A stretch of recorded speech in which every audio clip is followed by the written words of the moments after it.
আসসালামু আলাইকুম এভরিওয়ান। নিয়ে আসলাম টক ঝাল মিষ্টি গুড়ের আমের আচার।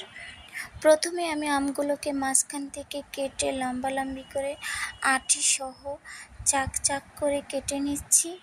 দেখতেই পাচ্ছেন কিভাবে কেটেছি। আমার সবগুলো আম কাটা হয়ে গেছে। এবারে আমগুলোকে ছোলা ছাড়িয়ে পরিষ্কার করে ধুয়ে পানি ঝরতে দেব। পানি ঝরে গেলে এবারে কড়াইতে পরিমাণ মতো সরিষার তেল গরম করে নেব। একে একে সবগুলো আম দিয়ে দিচ্ছি।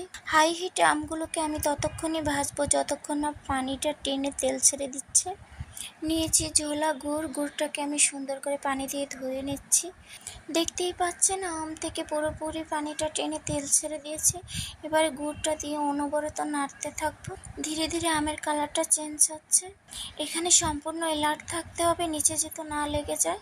এই তো ভাজতে ভাজতে আমটা আমার পুরো রেডি হয়ে গেছে। দিয়ে দিচ্ছি 4 চামচ পরিমাণে ভিনেগার। এদিকে আমি একটা মশলা তৈরি করে নিচ্ছি। দিয়েছি পাঁচফোড়ন, কয়েকটা শুকনো মরিচ আর পরিমাণ মতো লবণ। এবারে গুঁড়ো করা মশলাগুলো দিয়ে আমি ভালো করে ভাজতে থাকবো। এই তো ভাজা হয়ে গেছে। নামিয়ে ঠান্ডা করে কাচের বয়ামে সংরক্ষণ করে রেখে দেব। কোনো রকম রোদে দেওয়ার ঝামেলা ছাড়া নর্মাল ফ্রিজে ছাড়াই রেখে দিতে পারবেন।